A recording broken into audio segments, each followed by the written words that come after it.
নির্বাচনে অনিয়ম, ম্যানিপুলেশন, নির্বাচন পরবর্তী সহিংসতা এবং নতুন করে রক্ত দিয়ে গড়া জুলাই সনদকে অস্বীকার করে নানান টকশো বুদ্ধিজীবীদের দিয়ে ন্যারেটিভ তৈরি করে সেটা অস্বীকার করার যে পায়তারা করা হচ্ছে, তার বিরুদ্ধে নতুন করে বাংলার মানুষ আবার ফুঁসে উঠেছে।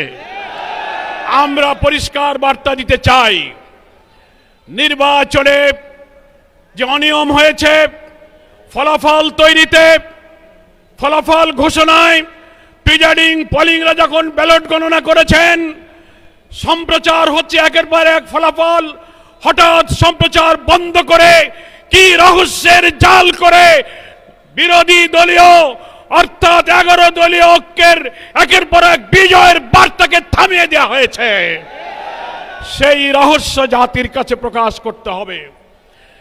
যে সমস্ত আসনে অনিয়মের অভিযোগ নির্বাচন কমিশনে দাখিল করা হয়েছে, নির্বাচন কমিশনকে আমরা বলতে চাই, কোনো তালবাহানা না করে অবিলম্বে সেগুলোর সুবিচার এবং নিষ্পত্তি করতে হবে। নির্বাচন পরবর্তী সহিংসতায় দেশের মানুষ বিস্মিত। আপনারা এইভাবে ম্যানিপুলেশন করে বিজয়ী হয়েও আপনারা জাতির পরে হামলে পড়েছেন, খুন, সন্ত্রাস, বাড়িঘরে অগ্নিসংযোগ, নির্দয়ভাবে পিটাচ্ছেন, মা বোনদের ধর্ষণ করছেন। সেই দৃশ্য আমাদেরকে আবার ফ্যাসিবাদের চিত্র মনে করিয়ে দিচ্ছে। এ ব্যাপারে আপনাদেরকে সংযত হতে হবে।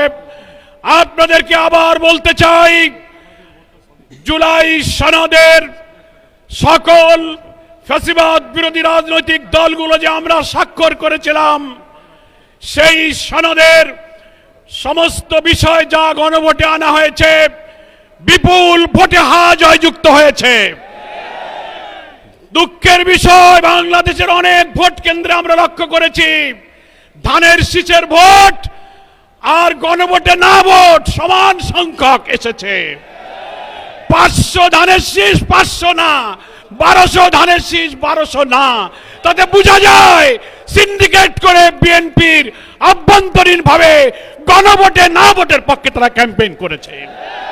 তা না হলে ধানের শীষের ভোট আর নায়ের ভোটের সংখ্যা এক হয় কি করে?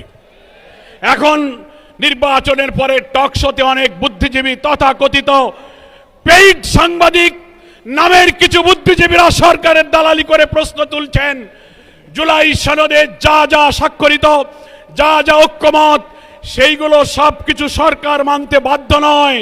মনে রাখবেন, সংখ্যাগরিষ্ঠতার জোরে যদি আবার ফ্যাসিবাদের মতো এই বিপুল গণভোটে জয়যুক্ত হওয়ার পরে জুলাইয়ের রক্তের সাথে বেইমানি করে জুলাই সনদের ভিত্তিতে নতুন বাংলাদেশে বিদ্যমান রাষ্ট্র সংস্কার করে নতুন রাষ্ট্রের কাঠামো তৈরি করা না হয়, আরেকটি জুলাইয়ের তৈরি হবে কিন্তু বলে দেন। দেশবাসী ঐক্যবদ্ধ থাকতে বলবো। যারা ক্ষমতাসীন হতে যাচ্ছেন, এক্ষুনি 2 দিন হয়ে পারল না, রক্ত দিয়ে গড়া জুলাই সনদকে অস্বীকার করলে আপনাদেরও সেই ফ্যাসিবাদের পরিণতি বরণ করতে হতে পারে। জুলাই শহীদ যারা, জুলাই হত্যাকাণ্ড, 30-40 হাজার আহত ক্ষতবিক্ষত দেহ নিয়ে যারা এখনো আহারি করছে, যারা শাহাদাতের পেয়ালা পান করে তারা পরিবারকে স্বজনহারা করেছে, তার বিচার এখনো হয়নি। আপনাদেরকে সেই বিচার করতে হবে। শহীদ ওসমান বিন হাদির প্রকাশ্য দিবালোকে নির্দয় হত্যা করে আপনারা যে নাটক সাজিয়েছেন, সেই বিচার আজও শেষ হয়নি। আমরা বলতে চাই, এই সরকার যারা আসবেন তাদেরকে জুলাই আন্দোলনে আহতদের, শহীদদের, ওসমান হাদির খুনিদের বিচার করতে হবে। জুলাই সনদে স্বাক্ষরিত প্রত্যেকটি বিষয়কে বিদ্যমান রাষ্ট্র কাঠামো পরিবর্তনের জন্য নতুন রাষ্ট্র গঠনের সনদ হিসেবে মেনে না নিলে চুল পরিমাণ কোন ব্যতিক্রম বাংলার মানুষ বরদাস্ত করবে না। সকলকে আমি আহ্বান জানাবো, আজকে নির্বাচন উত্তর এই 11 দলের প্রথম বিশাল এই বিক্ষোভ মিছিল এখন যাত্রা শুরু করবে। প্রেস ক্লাব হয়ে, মৎস্য ভবন হয়ে শাহবাগের দিকে সুশৃঙ্খলভাবে জাতীয় নেতৃবৃন্দ সামনে থাকবেন। এবং আমাদের নারী নেত্রী মা বোনেরা আছেন, তারা সামনে থাকবেন, পেছনে নিরাপত্তার দায়িত্বশীলরা থাকবেন। সুশৃঙ্খলভাবে এখন আমরা মিছিল নিয়ে সামনে গিয়ে যাব।